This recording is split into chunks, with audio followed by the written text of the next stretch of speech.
to start? Yeah, it's a lot. How?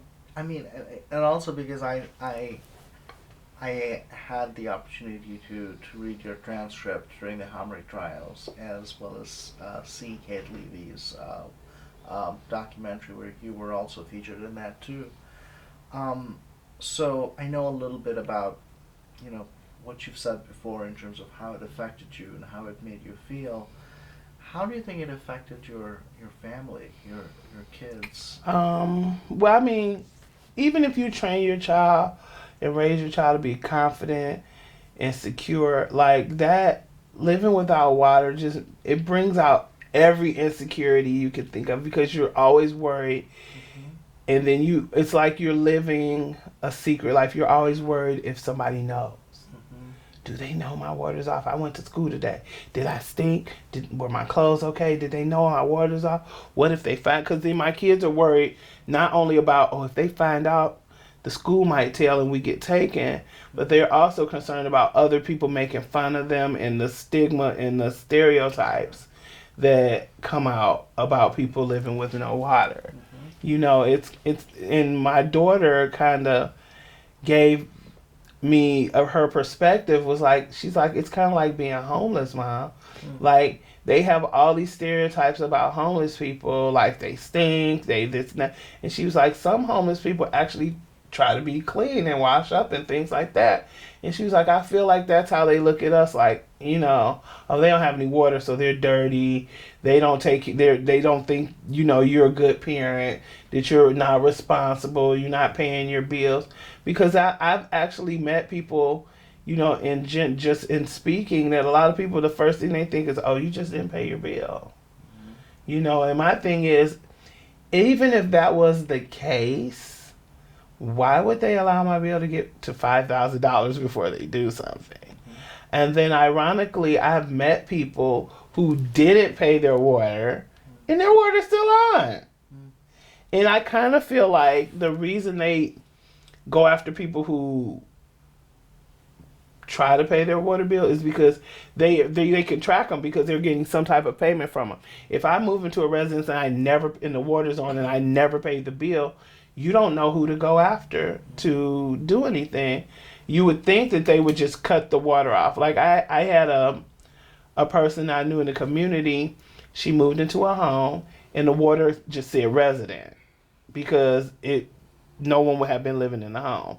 So she didn't go down there and do an affidavit, put the water in her name. It just came in resident. And she never paid the bill for like 2 years and her water didn't get cut off. Mm-hmm. And she was like, why should I pay the bill? It's not in my name. And I'm like, but you're using the water though. It doesn't matter. Even if my bill didn't say Nicole Hill, if I'm using the water, I'm still obligated to pay the bill. Mm-hmm. But she didn't look at it that way. And like they somehow just managed to overlook her when they were running around cutting off everybody's water in the neighborhood. So I don't understand the logic behind how they didn't see that, but they saw someone who was attempting to try to make a payment every month.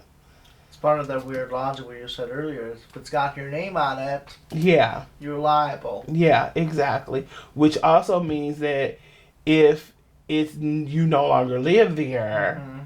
you're still liable for that water bill. And that comes especially with homeowners who might have rented their homes out. Mm-hmm. That's why they made it. A lot of people are saying like, well, it used to be when you rented a home, the landlord paid the water or the bill stayed in their name and you just paid it. But because of so many people doing that practice of, oh, it's not in my name, so I'm not gonna pay it, it's now they've made it where it's up to the landlord if they want to go that route, or otherwise you have to go the route of signing an affidavit to pay the bill and putting it in your name. That way, if you don't pay it, it follows the renter instead of following the property owner, which makes sense to me. But a lot of people, are like against that. But it only takes a couple bad incidents to make it bad for everyone, and that's the thing. With the water department, you're not targeting the few people that made it bad. You're targeting the people that are trying to do something, and then that's part of the issue. Mm-hmm. Yeah. So, can I ask you what, if not the specific community, but generally what neighborhood you were at earlier? At the time, I was living in a neighborhood right off of between 7 and 8 Mile, and Losser and Evergreen. Mm-hmm. So it's actually, if you go by district, it's District 1. So I was living in District 1, and of course, our council person is tried to stay on the rim outskirts of the water issue because he doesn't want to ruffle any feathers. So it's not like we were in one of those districts where the council person is like, right on, we need to do this. You can't do this to my citizens and my constituents. We were kind of knowing, we're like, yeah, that's bad. You do need water, but I don't want to get on the mayor's bad side, you know. Mm. So we had that type of council person. Were there others in your neighborhood or your district who were also? Yeah, it was quite a few. Mm. One lady, I actually was able to stop her water, who ironically lived across the street from me, because Hamrick came, and her 11-year-old son was home alone. He had gotten home from school. She had made it home from work. And they were getting ready to shut the water off. And I'm like, you didn't even see it. I was outside. I said, you didn't even see if anybody was at home. You're just shutting the water off. And he kind of looked at me like, who are you, lady? And I'm like, I'm taking a picture of your license plate right now. And so I guess he's like, well, I guess I'll go up to the door and knock on the door in the end. And he knocks on the door, and this child comes to the door, and I'm like, and you can't turn off water. His parent isn't there. And you can't leave that little boy without water. You better go on now. I was like, I'm going in the house to get my pistol. And he pulled off, So I'm like, at least they're, and I let her know when she put it, they were here to cut your water off. This is the license plate. This is what the truck looks like. If you see a truck like this, you beware. Mm-hmm. And so she thanked me, but, part of me was kind of like, lady, my water was off. You didn't even help me, but I'm not going to do that to you, And so I that was part of the turning point of me going from being a victim to an activist. Because I'm like, okay, I'm not just fighting for me anymore. I'm fighting for other people. So I started walking around my neighborhood and asking people if their water was cut off. And I'm like, I'm not trying to get in your business, but my water was off. And, and then a couple people were kind of like, I'm not saying anything. But a lot of people in my neighborhood were kind of like, they're just doing this to everybody, right? And I'm like, yeah. And I'm like, we got to fight, But a lot of people are like, well, they're going to take my kids. And I'm like, well, I guess I just have to do the fighting because they're not taking my kids, And I think it was maybe me and one other person in my neighborhood that actually came out and started fighting back. Everybody else was happy that there were people fighting back, but they didn't want to put themselves in front of the media and in the limelight because they were concerned about their children or they were concerned about people finding out. I got a lot of backlash, not just from the media, I mean from people. I have friends that I had known when I was little kid and used to come up here and stay with my grandma, and they were like, why didn't you call me and tell me your water was off? I would have helped you.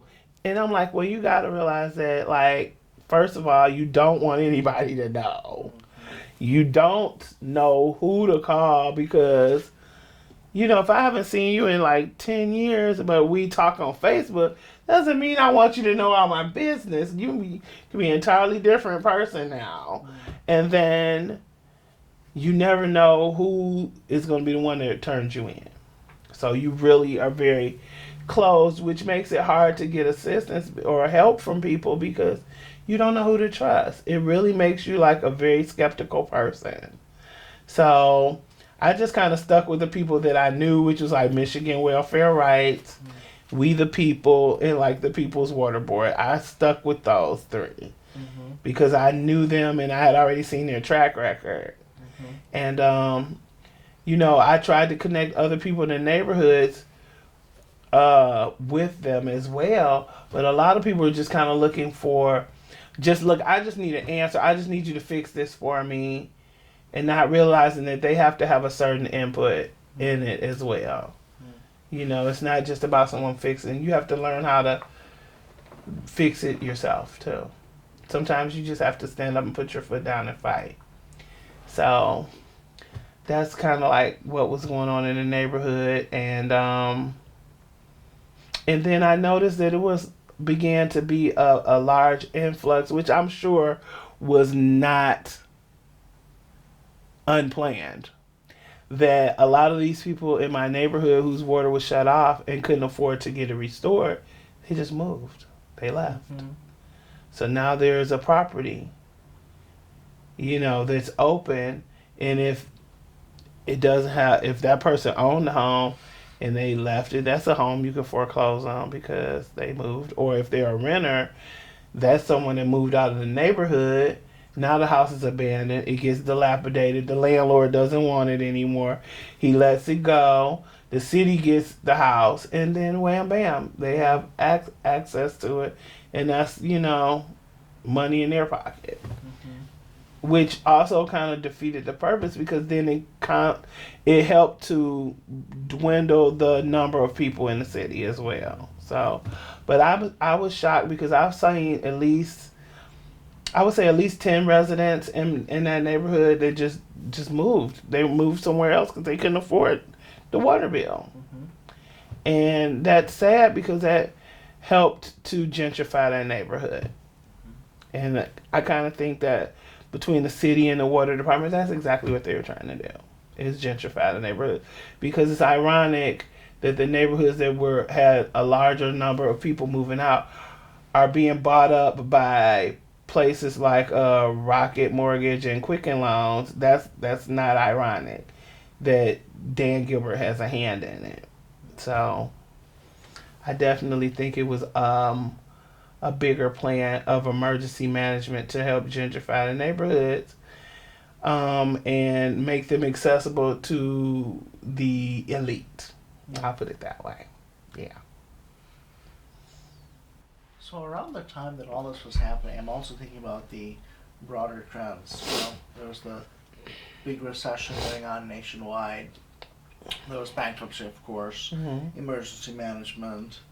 Can you talk about how all of this was affecting was any of this affecting, your community and your neighborhood, or, your finances, your personal finances around this time? Or I think definitely the bankruptcy affected the community, because I think a lot of people were just in shock of the fact that a city, not a company or an individual, filed bankruptcy. And that scared a lot of people. People were like, if the city doesn't have any money, how are we supposed to get money? How are we supposed to find jobs? If the city's filing bankruptcy, that means they don't have money. They don't have, jobs for us or anything. People were really frightened by that. And a lot of people were in the process of learning that it wasn't just a bankruptcy, and how they didn't know how emergency management played into it. I think that literally, considering things, when you look at some of the other major populated black and brown cities such as Flint, Benton Harbor, Flint didn't file bankruptcy and they poisoned their whole community. Mm-hmm. Why did Detroit file bankruptcy? And then the thing is that emergency management was behind all of it. Mm-hmm. And Kevin Orr had us file bankruptcy. And his agency actually benefited from the bankruptcy, which is just not ironic. And we paid him and he paid his agency. And so I think that contributed to the downfall of the city of Detroit. That's what I feel. And I think that it allows rich white elites to come in and just snatch up the city. And it's so funny because I remember my grandmother telling me something a long time ago, and it was like come to pass. She was telling me, she said, I remember when we first came here after the war, and she said all of that area now that people are just thinking it's prime real estate, Southfield, Bingham Farm, Farmington, she's like, all of that was just like swampland. Mm-hmm. And she said it was horrible. Nobody wanted to live out there. Now they got all these houses out there. And now what, it used to be like, okay, you get a decent job, you work in a plant, you build you a family, a life in Detroit. And then all of a sudden we went from that to when you get a good job and build a life, you move out of Detroit and you go to the suburbs. And it wasn't just white flight, it started becoming black flight too. So now we're all out there, and it's like, literally I have a cousin that lives in South Philly. She has plumbing issues almost every week. So now it's like, okay, well, we're going to move back to the city because they have better, plumbing. Not realizing that the reason your plumbing is so bad is because you're taxing our infrastructure. And the thing is that I've never understood how the city runs their business practices. We own the water department, but we provide water to 126 municipalities and townships at wholesale, when it should be vice versa. They should be getting the retail prices and we should be paying wholesale prices. And then a lot of people, I always hear them talk about Detroit and how it's horrible and the bankruptcy this and the emergency management that, and they don't, and it's all because people don't pay their water. When they don't realize that they buy, their municipality buys water at wholesale, and it's up to them how much they mark it up before they pass that on to their residents.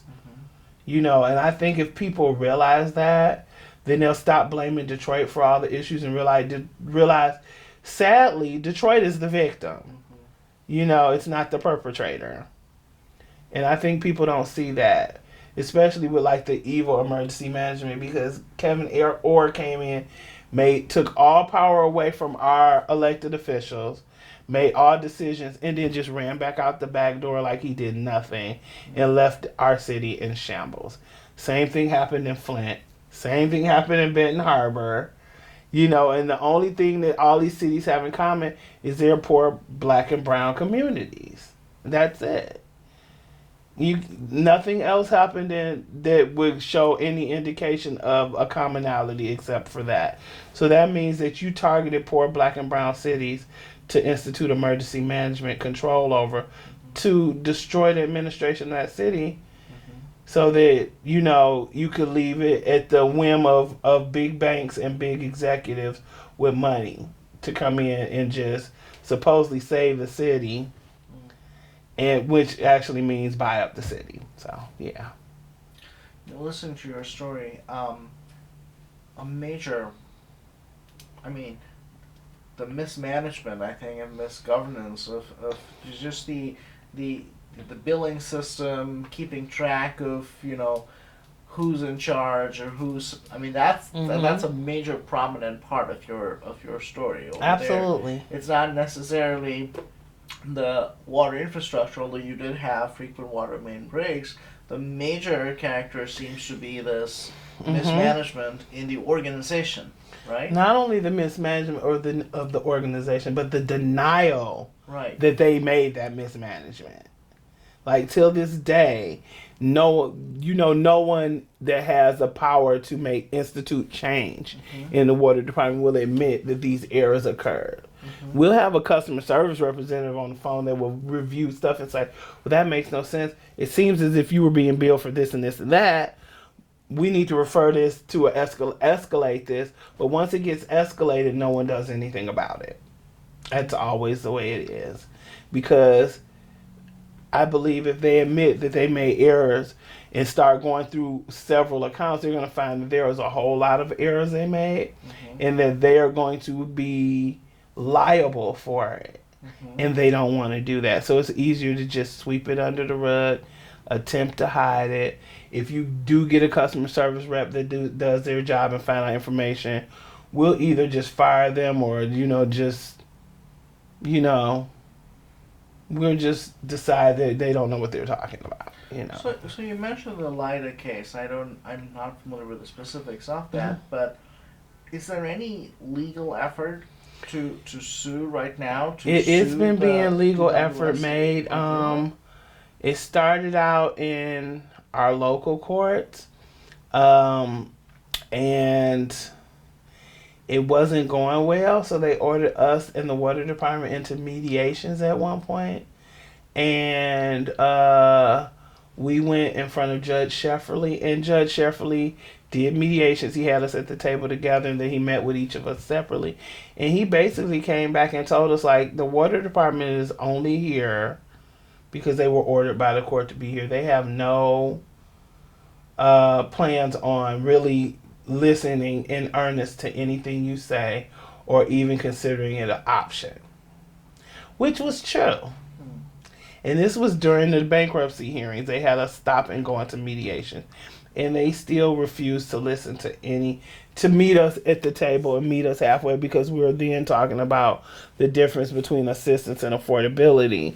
And what they did at that time, they didn't have a plan. And that's when the water department and the mayor came up with the 10-30-50 plan, which is still a recipe for disaster, because if I manage to scrap up 10% down and I still can't pay my bill, then I have to come back. If I had to scratch to get 10%, I'm surely not going to be able to get 30%. Can you tell us what the 10-30-50 plan is? What it says is that if your water's shut off or you're behind on your bill, you can make arrangements by putting 10% of what you owe down, and then you still pay your bill every month plus your 10% arrearage. If you default on that, you can have the opportunity to come back and get on a plan at 30% down and 30% arrearages. And if you default, it goes to 50. The thing is nowhere in there does it have anything about affordability.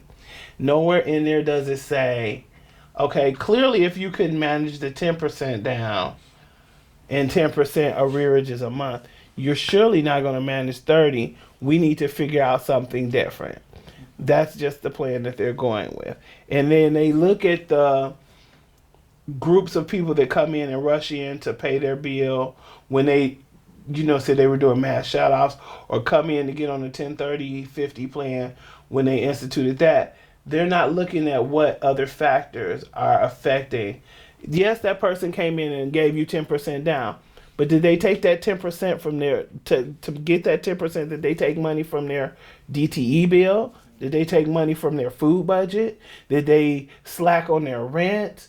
Did they not pay car insurance? What did they do to make sure they had this money to give you? And what do they do every month? Where do they shortchange themselves every month in order to make sure they pay this water bill, which is unaffordable? And not only that, is that we're also paying for infrastructure as well. So what sacrifices are people making to be able to afford to still pay your water bill with your supposed assistance program? And then they had the RAP program. But that's based on what funding they have available. When that funding runs out, it doesn't matter if they're still in need, there's no more funding. So the best thing would be an affordability plan where everyone could afford and maintain their water bill, which means they would maintain their service. But for some reason, they just don't want to accept that one. I don't know what it is. Did you try to, even after you moved, for instance, you found out that you were your name was still listed on the old house where the squatters were earlier, and you were still being billed for that? Did you try to get your name removed from that? Yeah, I eventually got my name removed from it.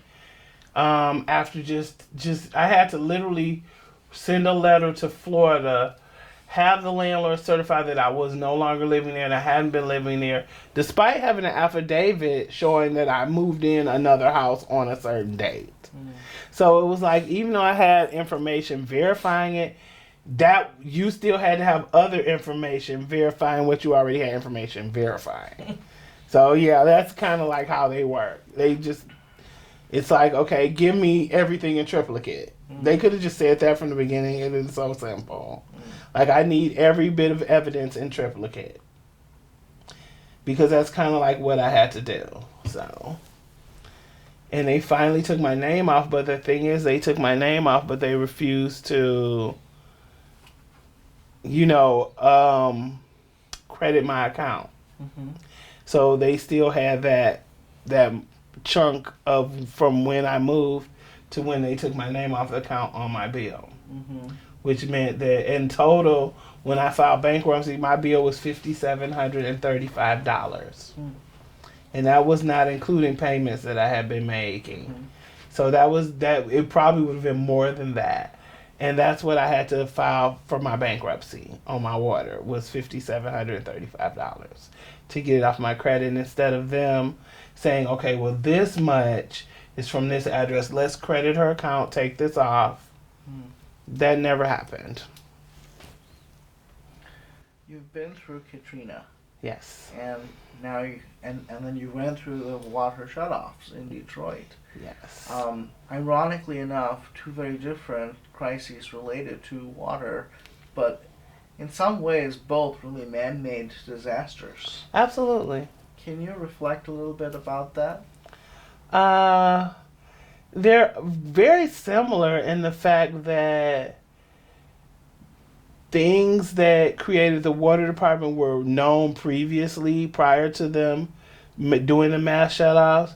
They had already known that there were people who owed arrearages and had, old bills. Nothing was ever tried to be done as far as just sending out the shutoff notice. But because you wanted to make the water department a viable asset in the bankruptcy, you decided to do this massive shutoff campaign. And then you look at Katrina and you realize that there's documentation that said in the 60s they knew that the levees weren't stable. Mm-hmm. Yet they didn't fix them because it was a primarily black and brown community. Mm-hmm. And they really wanted that real estate to do other things. Mm-hmm. So therefore they didn't repair the levees, and they allowed the city to be flooded and just destroyed by their standards, and they did exactly that. Because literally the neighborhood that I lived in, I can't afford to go back to my neighborhood. Mm-hmm. They had all these houses built there. They're nice houses. They're built up above ground, so they're above sea level, mm-hmm. so that, if a flood happens, it won't dramatically affect the homes. And the people that once lived in those neighborhoods cannot afford to go back. The people that lived in neighborhoods where they were able to go back got ripped too, because they had a lot of equipment and supplies that were used to rebuild their homes that were not made for that climate. Like, we had people who had wood used for their homes that was from like Oklahoma and New York, and it's not built for the humidity down there. Mm-hmm. So their homes are built and they are restored, but they're still falling apart. They're falling apart because they don't have the right, it's not heat treated wood that's treated for like a humid climate. So therefore they end up with termites, and they end up with, wood rot and things like that. Mm-hmm. And it's like, oh, well, you got your home built, you shouldn't complain. Mm-hmm. And then the people that were displaced is just like, well, okay, you're displaced. I don't know what to tell you. You can't afford to come back. I don't know what to tell you. In both cases, there seems to be like this devaluing, like you said, of, definitely. Of the black and brown it's bodies. A devaluing and a very nonchalant attitude that would not take place in the upper crust, whiter neighborhoods, which mm-hmm. didn't. Let's mm-hmm. just be honest, which didn't take place. Even if you look at the maps of where they targeted the shutoffs, it went around some neighborhoods. Which were not as strategically colored mm-hmm. as the neighborhoods they targeted. The same thing happened in New Orleans. Like, we have people, I know people that, like, for a while, it was a support group up here. And there were quite a few people in the support group who, some homeowners, some not, some renters, some not, that never got a FEMA check. Mm-hmm. But there were people in communities that of non-color that got FEMA checks and didn't even get damaged. I know people that lived up here that got FEMA checks because they said they own businesses or property down there. And you didn't really have to have a lot of documentation because of the situation. And, you know, sad as it is, the people who probably actually owned it might have been deceased. And they just claim it and they got FEMA checks. So the mismanagement is not just at a local level. It goes up to like a federal level, you know.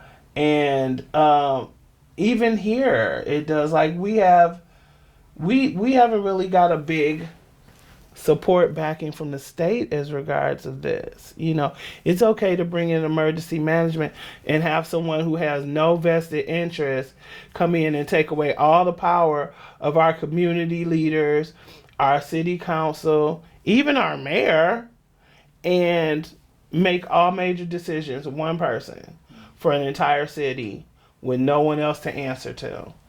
And then he just slipped in, made the decisions, and slipped right on out with his payment, you know. And even at a state level, it's very difficult. Like all the bills that we have in the House, we made some leeway with some representatives because we have like Stephanie Chang and Sheldon Neely from Flint. Latanya Garrett was involved. Representative Pawicki that passed away was involved. We have like Yusuf Rabi. And even in the federal level, we have like Brenda Lawrence, things like that at the higher government level. But then at the same time, we kind of get strikes because when we first started the bills, one of our biggest detractors was the House Majority Leader, Lee Chatfield. So I noticed that he's now the House Leader again, which means that as much as I would hate to admit it, our bills probably are not going to get pushed through again because he was the one that was holding up a vast majority of our bills in session at first.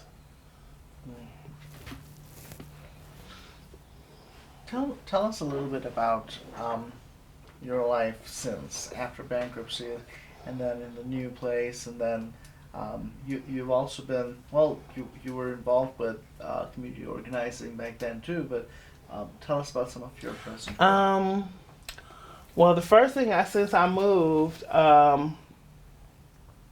it took me some time to find some work. So eventually I got a job working for the People's Water Board. And it was doing community outreach because every time I spoke, I was finding more and more people from varying communities within the city that had no idea of all the facts because they were the people that either just didn't know, they were off the grid, or they only watched the news and saw what the city wanted them to see. And I felt that I had a duty to let them know what was really going on. And so I started doing community outreach, and I started with my district that I'm in now, which is District 7. Gabe Leland, which is our councilman, is now trying to be my best friend because I kind of sort of maybe possibly threatened him a little bit. Like, just a tiny bit. I was involved with the Poor People's Campaign too. So I was one of the direct action trainers, but I did put a disclaimer in there that I'm a work in progress. That, you know, sometimes, you know, I'm not the best to learn about nonviolent moral fusion direct action from. I mean, I didn't threaten him with like bodily harm, but I let him know, like, I'm watching you and I think I have what it takes to take your seat. And I will if you don't get up and do what you need to do. And I did let him know because I'm very open about what I say. I'm learning to bite my tongue a bit, but I'm not that good at it. And I let him know next time, you know, don't take a bribe. Be for the people. But if you do take a bribe, take one that's actually worth something. You know, if you're going to ruin your career, take a 6-figure bribe at least. You know, don't take a measly, you know, couple $1,000 bribe. And he's looking at me like, who is this lady? But now he's like trying to be my best friend because he's like, he saw me at another meeting and he was like, "You gonna cut me up again?" And I'm like, "No, not unless I have to." And he's like, "Well, I respect that." And I'm like, "I'm glad you do, because I'm gonna speak my mind." He's like, "I'm sure you are." And so I've been trying to get him to do stuff within our community because a lot of people in our community don't know what's going on. I said, you need to get a task force so people know what's going on in this community. Like, we don't even have a rec center in our community for people to go to where it's a centralized location where people can get information. We need to have that. And we need to have, we need you to get on board and push for these water bills too.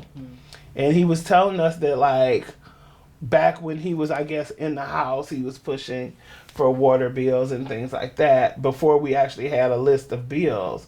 And I'm like, well, we need you to keep doing it then. And we need you to convince your brethren on the panel. Because, like, Benson is one of those council people that are, like, very, I don't know what's going on, nonchalant attitude. Like, we need you to go after them. It can't just be Mary Sheffield. We need everybody's support. I mean, you got, and I told him just point blank, like, you should be happy to get involved because emergency management was glad to take away your power too. And he was like, I never looked at it that way. And I was like, good, I'm glad you did. You know, now you have an alternative way of looking at things. So I'm kind of like, not sure about this relationship. It's probably going to be a love-hate relationship. If he does what I say, I love him. If he doesn't, I'll hate him. It's just, that's how it's going to go. But like, I'm pushing for that in my community. And then, I started spreading the meeting outwards. Like, everywhere I go, I talk about this in DTE. I try to like, I'm in the grocery store telling people, like, did you know this and this and that about the water? Did you know that it was, like, how many of those residents do you think got cut back on? That's the question we should really be asking. You know, because we don't want anybody in this city to live with no water. That's a basic life necessity. Like, I don't think the water department is looking at it like that. Like, they're killing people. They literally are killing people. There are, and that's, I think, what got me started in doing activism, because I kept thinking, like, okay, I don't have the best health, but I'm capable of getting out and getting water. What happens to, like, the seniors, the disabled people that can't get out and get any water? Who's fighting for them? Who's going to stand up and say this is wrong and we need to do better? And I'm like, I guess I'll just have to do it. I got a big mouth anyway. You know, might as well use it for something good, you know.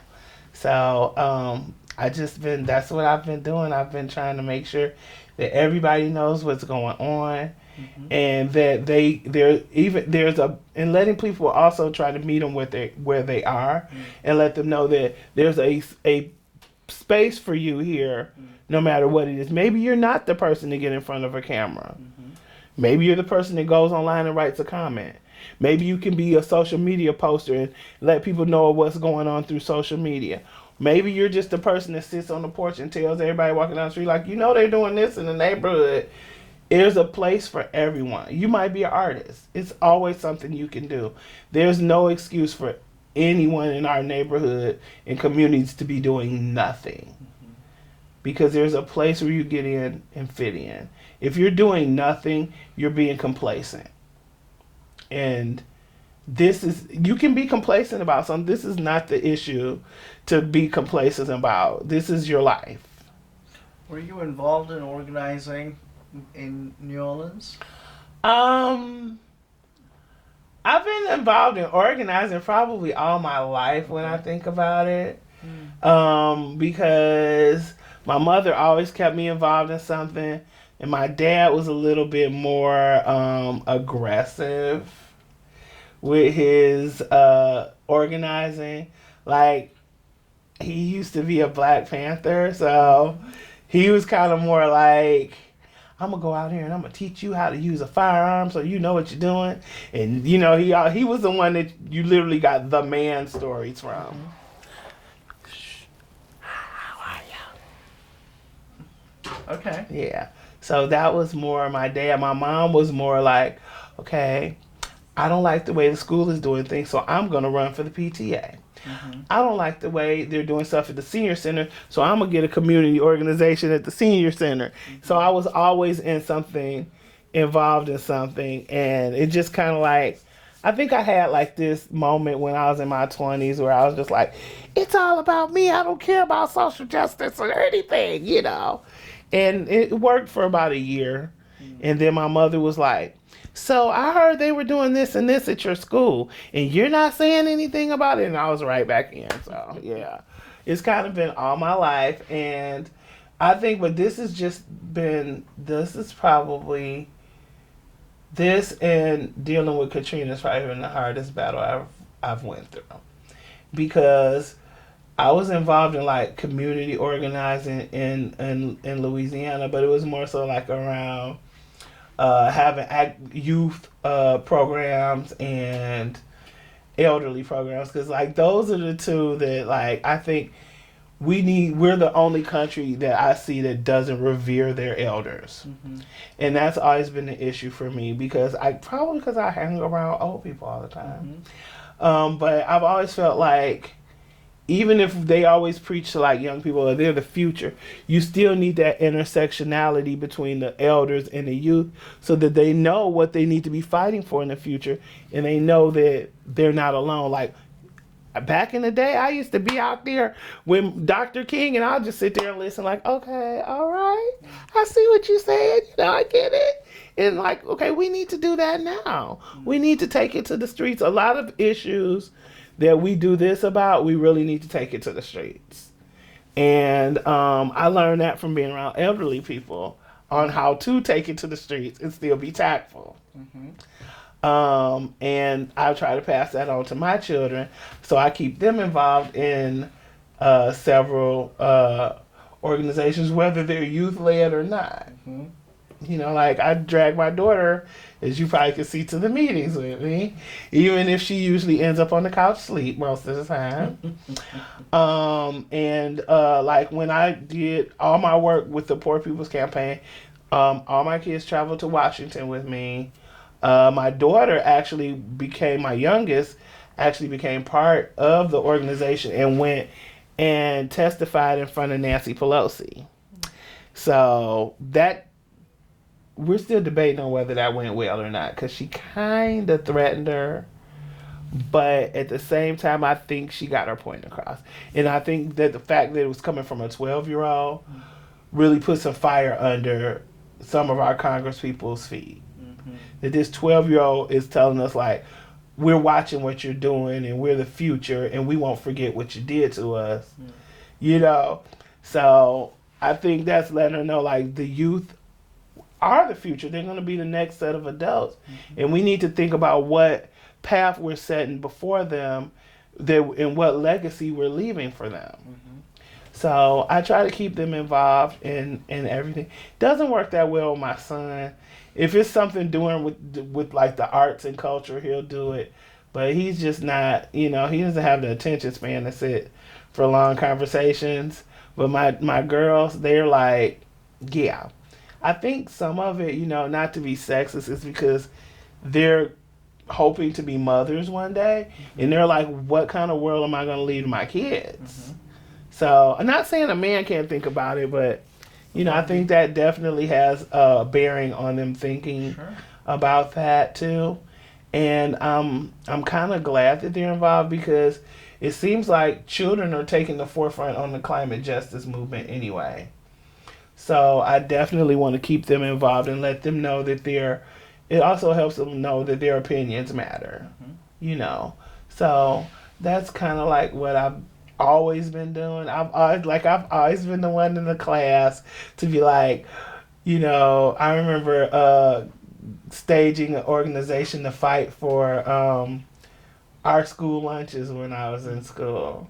And everybody was like, why are you even complaining? Just bring your lunch. And I'm like, because it's some of us that can't afford to bring our lunch to school. What about the kids that, you know, rely on lunch? Like, my mom always let me know, like, some kids in school, that may be the only meal they get. So I kind of organized that, and it went well. We got back our hot lunches in school, so I was proud of myself. Yeah. So I mean, I definitely see a lot of intersection. You use the word intersectionality in your work with People's Water Board, Poor People's Campaign, Work for Me DDE, and Solidarity. Yeah. You know, you're really trying to address all of these different things together. Yeah, because I think all of them kind of tie in, because if you look at all the utility type resources we use, telephone, internet, lights, gas, water, those last three I mentioned are the by far, especially in Michigan, the most important. You cannot live anywhere in any place without water. And you definitely cannot live without gas in Michigan. I mean, you might can make it without lights. But you can't make it without gas. Definitely. And since we now have it where it's all under DTE Energy when it used to be separate, it's even more important, because now it was a time where you would hear people say, well, I can't afford my light bill right now. And it would be summer, so they would get their lights cut off. And you know, because it gets dark at 9 o'clock, like we just go to bed at 9 o'clock, you know. And they would pay their gas bill because they would be trying to pay off their gas bill from the winter. You can't do that now, because when one gets cut off, the other one gets cut off. Because they're now under the same company. So that makes it much harder for people. And then with this rate increase that's coming up, I just don't know how a lot of people are going to be able to afford to maintain their utility. And it still ties into the water, because a lot of people right now can't afford their lights and gas because they're so busy trying to pay that water bill off. You know, it shouldn't be unaffordable. And the thing is at least DTE doesn't have the best program, but they have the LSP program, which is a low-income self-sufficiency program. And they go by your income and your usage, and they will give you a rate that you pay every month towards your bill. And if you maintain that payment, they will pretty much pay off your arrearage. And it's generally, depending on your income and your usage, is not over $200, even in the wintertime, which is it's not the best, but it's better than nothing. The water department won't even consider that type of program. But with the affordability program, that would be the solution. And the thing is that I always hear people say that Detroit is ground zero. And like, we came up with that plan, that affordability plan, with a economist named Roger Colton, and Detroit refuses to institute the program. It's been instituted in Philadelphia, and they've showed an increase in revenue overall, because people who at one point couldn't pay their water bill are now able to not just pay it, but sustain it. So it's not like, oh, I paid for 2 months and my water's getting cut back off. It's like, I can pay my bill all the time. And I can still eat, you know, and I can still buy my medication if I'm a senior or, you know, someone that needs medication. So I don't understand why they're trying to find, every time we find an answer to the problem, they put another stipulation up. To close out this interview, I'd like to ask you to reflect maybe on a person or an experience or an event that moved you or inspired you, or still continues to do so. Well, that's hard, because a lot of people have inspired me, but I would definitely have to say that Mama Lila Cabell inspired me, because just watching her and being in her space inspired me to realize that this woman had been fighting since the civil rights movement, and she still was out there. She fought literally to the grave. She fought for everyone else. And at being at her memorial service, I learned so much more about her, because she was such a multifaceted person that there were so many things I didn't even know about her. And to think that she took the time to fight for people who were unwilling or unable to fight for themselves, on the water issue front, on racism, on systemic racism, on discrimination, on poverty, and then realize, like, She taught blind children how to read. She was an occupational therapist, and it's like, well, when did she have the time to do this? And I always go to her when I feel like giving up, because it reminds me, like, if she can manage all of this, I can manage the few things that I'm doing, and it inspires me to try to bring other people in too, because I look and I say, if she did, they can do one thing to help their community. She was doing all of this. And it lets me realize that we can't just stand still and wait for everyone else to do it. Sometimes we have to take the reins and do it ourselves. Mm-hmm. So I try to keep that in mind. And I think that inspires me to keep moving. Mm. Yeah. Thank you. That was beautiful.